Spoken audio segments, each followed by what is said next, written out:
नमस्कार मित्रों, आपका डॉक्टर आलोक चैंटिया AIR इंडिया चैनल पर स्वागत है। मानव शरीर में यूँ तो सारे अंग महत्वपूर्ण हैं, लेकिन अगर आपको सुनने में परेशानी होने लगी है तो यह सबसे बड़ी परेशानी है। और हम जानते हैं कि सुनने का काम कान करता है, लेकिन जिस तरीके से आज संस्कृति में मानव ने अपने को सांस्कृतिक मानव कहते हुए आधुनिक बताने का प्रयास किया है और उसमें वह ईयरफोन को लगाकर अपने जीवन में मस्त रहने की तरफ बढ़ने लगा है, उससे वह यह जान ही नहीं पा रहा है कि शरीर के इस सुनने वाले अंग कान को बहुत ही प्रभावित होना पड़ रहा है। हम आप सभी जानते हैं कि कान के लिए रिस्पॉन्सिबल 3 अस्थियां हैं, इनकस, मैलस, स्टेप्स। लेकिन बाह्य रूप में आप देखते होंगे कि जब भी कोई कुछ भी बोलता है या कहीं से कोई आवाज़ आती है तो जो मानव शरीर में या किसी भी प्राणी के शरीर में आप देखते होंगे, सभी मानव के शरीर में ईयर लोब ज़रूर होता है। ये जो कर्णपटल है, कुदरत ने, नेचर ने क्या सोचकर ही यह इस तरह से निर्मित किया है कि जब भी कोई आवाज़ हमारे शरीर की तरफ आए तो कान में वह सीधे न जाए, बल्कि सबसे पहले उस कान का जो पहला द्वार है, जो या ईयर लोब है, उससे वह टकराए। और ऐसे करके इसके पीछे जो लॉजिक है वह यही है कि जो भी इंटेंसिटी, आप जानते हैं कि जो आप ऑडिबल साउंड है उसको डेसिबल में नापते हैं, तो जो भी साउंड आपके कान से टकराए वह सबसे पहले कान के लोब से, ईयर लोब से टकराकर उसकी इंटेंसिटी को कान के लायक हो।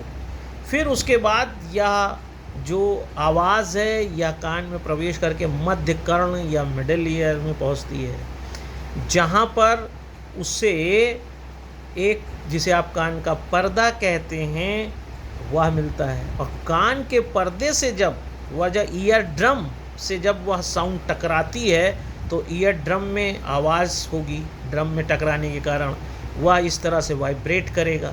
और इस वाइब्रेशन के बाद ईयर ड्रम के ठीक पीछे एक स्पाइरल जैसी नर्व की संरचना होती जिसे कॉक्लिया कहते हैं।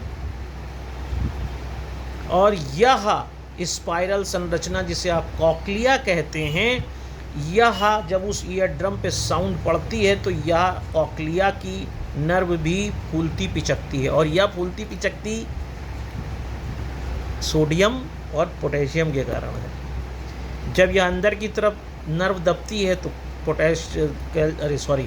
सोडियम इसमें इफेक्टिव होता है, जब बाहर की तरफ फैलती है तो पोटेशियम होता है। इस कॉक्लिया में जो स्पाइरल जैसी संरचना है, इसमें छोटे छोटे बाल जैसी संरचना होती है। आप देखते होंगे हमारे बॉडी में भी बाल हैं। हमारे पूरे शरीर का जितने भी संवेदनशील अंग हैं, इनको प्रोटेक्शन की ज़रूरत है, वहाँ बाल पाए जाते हैं, क्योंकि यह किसी भी चीज़ की इंटेंसिटी को रोकते हैं, प्रोटेक्ट करते हैं। ऐसे ही कॉक्लिया में जो स्पाइरल संरचना है उसमें छोटे छोटे बाल लगे होते हैं। इस बाल की संरचना को स्टीरियोसिलिया या सिलिया कहते हैं। जब ईयर ड्रम से टकराकर कॉक्लिया में वह तरंग पहुंचती है तो उसके कारण ये जो हेयर हैं, जो बाल जैसी संरचना है, ये वाइब्रेट करते हैं और फिर यह न्यूरल कोड जनरेट करते हैं। और यही न्यूरल कोड के कारण आप आवाज़ को ब्रेन के माध्यम से सुन पाते हैं। जैसा कि मैंने अभी कुछ दिन पहले एक वीडियो बनाया तो हमने बताया था आपको कि ब्रेन कुछ भी नहीं करता, ब्रेन तो सिर्फ कमांड पाता है। जो भी संदेश आपने उसको दिया उसके हिसाब से काम करता है।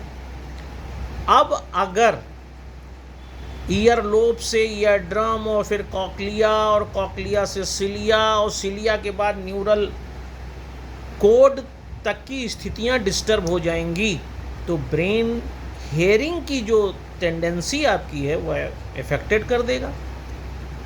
आप जान ही नहीं पाएंगे, हो सकता है कि आप सुन ही ना पाएँ कि कोई क्या कह रहा है, आप ये ना समझ पाएँ कितनी दूर से कह रहा है, आप ये ना जान पाएँ किस दिशा से आवाज़ आ रही है, या इसका विपरीत हो सकता है कि कोई धीमे भी बोल रहा हो और आप अचानक एकदम से चीखने लगें कि भाई धीमे बोलो।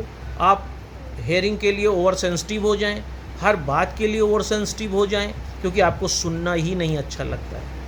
और यह सारी बातें आपके कान के स्थिति को इफ़ेक्ट करती हैं, और एक समय ऐसा भी आता है कि आपको बिल्कुल सुनाई ही ना दे। और इसी के लिए आप ऑडियोमेट्री टेस्ट होता है।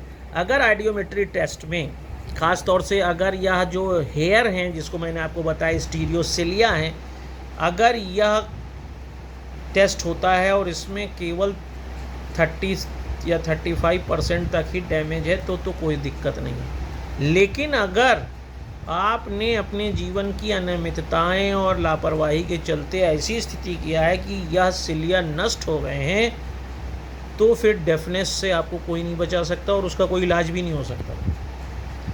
इसीलिए जब आप अपना इलाज कान का कराने जाते हैं, चाहे एलोपैथ, ख़ास तौर से एलोपैथ में ही सारी जांचें होती हैं, और जब ये जांच होती तो ऑडियोमेट्री टेस्ट में यही देखा जाता है कि आपके सिलिया की अब स्थिति क्या है। अगर वह 30 से 35% तक ही डैमेज हुए हैं तो आपका क्योर हो सकता है, आप अपना इलाज करा सकते हैं। अगर उससे ज़्यादा है तो स्थितियाँ ख़राब हैं। आम तौर पे अब जिस तरीके से ईयरफोन आप लगातार लगाकर गाना सुनते हैं या अपनी पढ़ाई की बातें सुनते हैं, उससे एक बात तो साफ है, ज़्यादातर कंपनियों का यह लॉजिक है कि उस ईयरफोन का जो फ्रीक्वेंसी है वो इतनी होती है कि बियरेबल है, स्टैंडर्ड है। लेकिन एक कॉमन सी बात है कि जिस वॉइस को कुदरत ने, प्रकृति ने कैसी भी वॉइस के लिए सबसे पहले ईयर लोब को रिस्पॉन्सिबल बनाया था, उसको मानव ने बिल्कुल नेग्लेक्ट कर दिया। Now you don't have any use of ear lobe. Even in your opinion it is a vestigial organ. आपके लिए अवशेषी अंग होता जा रहा है, यूजलेस ऑर्गन होता जा रहा है। जबकि आपको यह समझना चाहिए कि कान का जो ये लोब है यह सबसे इम्पॉर्टेंट है, यह आपके कान को प्रोटेक्ट किए हुए है। आप जिस वॉइस की फ्रीक्वेंसी जो आ रही है उसको यह नियंत्रित करता है, या वह द्वारपाल है जो किसी व्यक्ति के घर में घुसने से पहले यह सुनिश्चित करता है कि घर के अंदर कौन जा रहा है, क्यों जा रहा है। और उस द्वारपाल के एक्टिव होने के कारण ही घर के लोग सुरक्षित रहते हैं। घर को छोड़ दीजिए, किसी भी ऑर्गेनाइजेशन को ले लीजिए, वो सभी तभी सुरक्षित रहते हैं जब दरवाजे पर ही यह सुनिश्चित हो जाता है कि कौन आया है। इन द सेम मैनर जब कोई साउंड आती है, किसी भी दिशा से आती है, तो यह जो ईयर लोब है it acts as a gateman, और उस गेटमैन को ही आपने माइनस कर दिया है। अब जो सबसे पहला ऑर्गन आपको ईयर का, आपकी साउंड को करता है, वो ईयर ड्रम है। अब ईयर ड्रम और ईयरफोन के बीच में कोई जब स्पेस ही नहीं है तो आप सोच सकते हैं ईयर ड्रम पर कितना ज़्यादा दबाव पैदा होता है। और कभी कभी या ईयर ड्रम में छेद हो जाता है, या कान का पर्दा फट जाता है, या फिर धीरे धीरे आप इतनी लाउड आवाज़ सुनने के आदी हो जाते हैं कि धीमी आवाज़ में आपको सुनाई ही कुछ नहीं देता है। और यह केवल आपकी इग्नोरेंस के कारण होता है। और तीसरा जो सबसे बड़ा चीज़ होता है कि इस तरह के जब आपको कम सुनाई देता है और आप हर चीज़ की वॉइस बढ़ाकर अब सुनने लगे हैं, तो जो कॉक्लिया है, जो स्पाइरल संरचना है, तीसरा जिसे अंतःकरण कहते हैं, उसका जो फूलने पिचकने का क्रम है वह प्रभावित होता है। कहने का तात्पर्य यह है कि इसका मतलब है कि आपके कान के सुनने में हो सकता है सोडियम और पोटेशियम डिफरेंट हो गया हो, या फिर जो सिलिया है, स्टीरियोसिलिया है, वह जो बाल जैसी संरचना है वह प्रभावित हो गई हो, डेड हो गई हो। तो आपको सबसे पहले तो यह देखना चाहिए कि आप अपने कान पर आवाज़ को आने देने की क्या स्थिति अपना रहे हैं। आपको सामान्य स्थितियों में रहना चाहिए, सामान्य स्थिति में बात को सुनना चाहिए। अगर आप पढ़ते हैं और ध्यान से पढ़ना चाहते हैं तो अलग कमरे में पढ़ें। ऐसा भी है कि जब आपके कान की आप इस तरह की अनियमितताएं करते हैं तो कभी कभी आपको चलने में, उठने में, सीढ़ी चढ़ने में भी आप संतुलन नहीं बना पाते हैं और आप नहीं जान पाते हैं कि it is all just because of your year defect. जब कान में इस तरह की प्रॉब्लम क्रिएट हो जाएंगी तो आपको चलने में, बैठने में और खड़े होने में भी दिक्कत होगी। तो जब भी कभी, ख़ास तौर से अगर आप साउंड से रिलेटेड रहे हैं तो आपको इस बात पर भी ध्यान देना चाहिए। अगर आपका बैलेंस बिगड़ रहा है, अगर आप कहीं चढ़ने में दिक्कत पड़ रही है तो आपको अपने कान का भी टेस्ट करा के देखना चाहिए। सामान्य तौर पर हर व्यक्ति को अपने जीवन में इस बात का ध्यान रखना चाहिए कि जो सामान्य मानक की आवाज़ है उसको कान से सुने और उसी पर काम करें। चूँकि मैं नैना दयाल होम्यो क्लिनिक की तरफ से निःशुल्क परामर्श का कार्य भी अखिल भारतीय अधिकार संगठन के साथ चला रहा हूँ, इसलिए एक जो सबसे बेहतरीन मुझे मेडिसिन्स लगी, अगर आपको सुनाई देना अचानक सामान्य जीवन में भी कम देने लगा है उम्र बढ़ने के साथ साथ, और अभी आपकी उम्र 40 साल तक है और आपको लगता है कि नहीं मैं अब सुन नहीं पाता ज़्यादा, then you should take chenopodium 30। Chenopodium 30 सुबह शाम 4 बूंद लीजिए, करीब 15 दिन आपकी यह समस्या ठीक हो जाएगी। लेकिन अगर आप 50 साल से ऊपर हो चुके हैं और आप ज़्यादा बूढ़े हो चुके हैं और आपको नहीं सुनाई दे रहा है,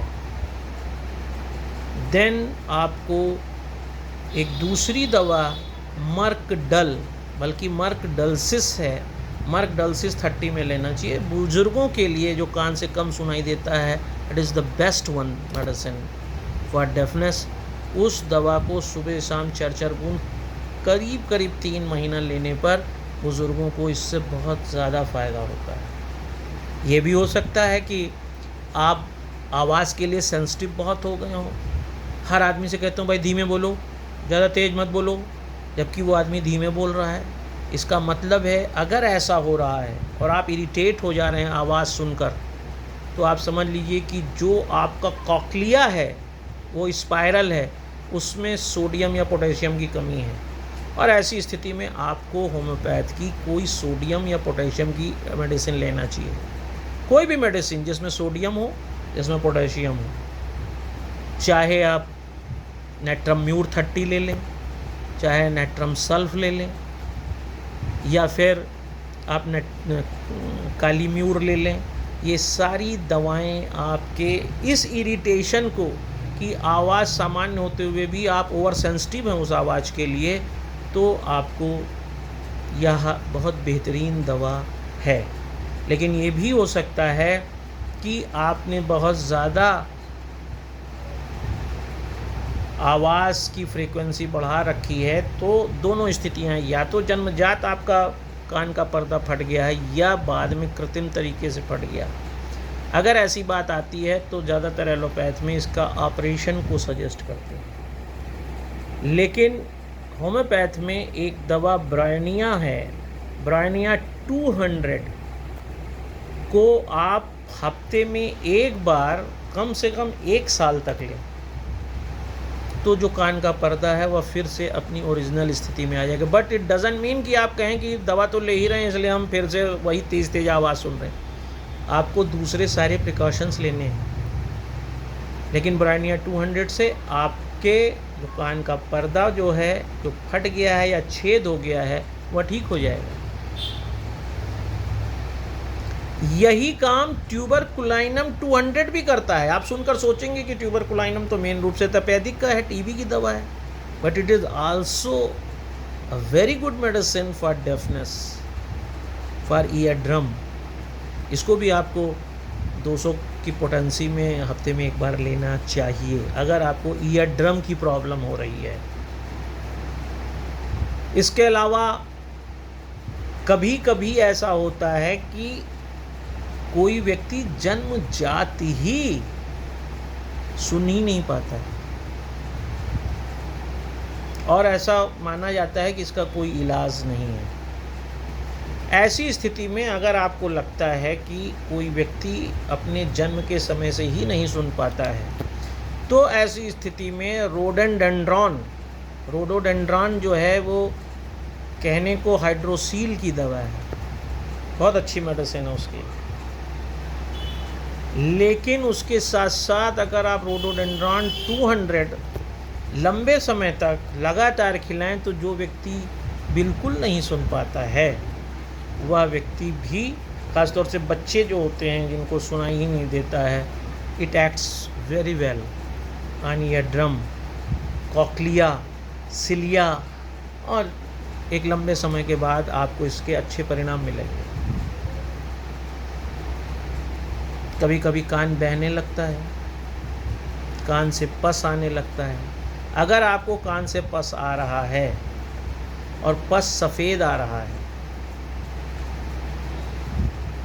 तो आपको नेट्रम फास्ट 6x में लेना चाहिए, सुबह दोपहर शाम 4-4 गोली। लेकिन अगर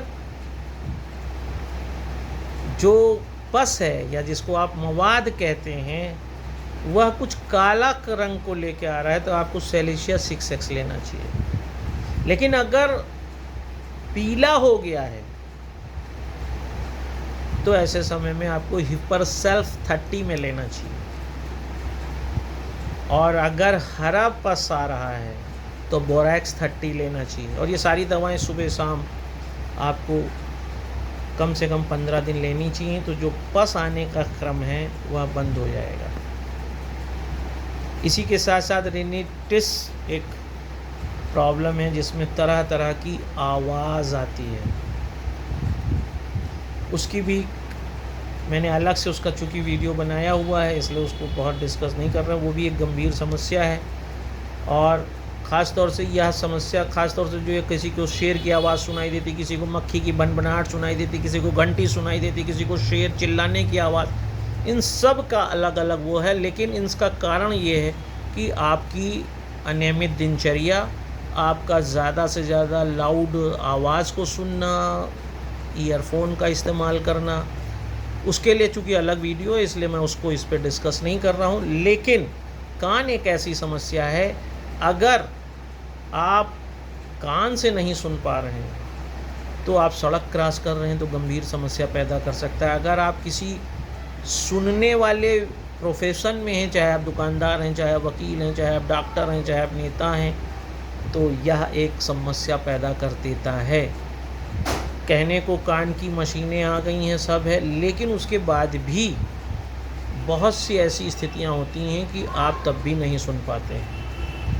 ऐसी स्थिति में आपको समय के साथ, जैसे आपको यह पता है कि अपनी गाड़ी की सर्विस करानी है, एसी की सर्विस करानी है, और चूँकि वह अच्छे ढंग से काम करें, 40 और 45 साल के बाद आपको अपने बॉडी के हर आर्गन के लिए सेंसिटिव होना चाहिए और यह देखना चाहिए टेस्ट करा के कि कान सही चल रहा है, सिलिया ठीक है, कॉक्लिया ठीक है, हम ज़्यादा फर्जी ज़ोर ज़ोर की आवाज़ें तो नहीं सुनते हैं, हम ज़्यादा ईयरफोन का इस्तेमाल तो नहीं करते हैं, हम जब उठते हैं या सीढ़ियों चढ़ते हैं तो ऐसा तो नहीं डिसबैलेंस हो रहे हैं। इन सारी स्थितियाँ अगर ऐसी कुछ आपको मिलती हैं then you should serious about your ear and ear drum, और ऐसा करके आप स्वस्थ रह सकते हैं और होम्योपैथिक का इलाज आप करा सकते हैं। अपने आसपास के किसी प्रशिक्षित डॉक्टर से मिलिए और उनको अपनी समस्याएं बताइए। मुझे लगता है कि सबसे सरल तरीके से और सबसे स्थायी तरीके से होम्योपैथिक से इसका इलाज किया जा सकता है, आप स्वस्थ रह सकते हैं। और इसीलिए मैंने यह वीडियो बनाया है ताकि इस वीडियो के माध्यम से आपको जानकारी भी मिल जाए और भी लोगों को आप यह वीडियो भेजकर इस जानकारी को दें ताकि हम एक स्वस्थ राष्ट्र के निर्माण में सक्षम बन सकें। और मैं आलोक चांटिया फिर किसी अच्छे विषय पर आपके साथ रहूं, तो आप अपने कानों का ध्यान दें और इस वीडियो को दूर तक भेजें। नमस्कार।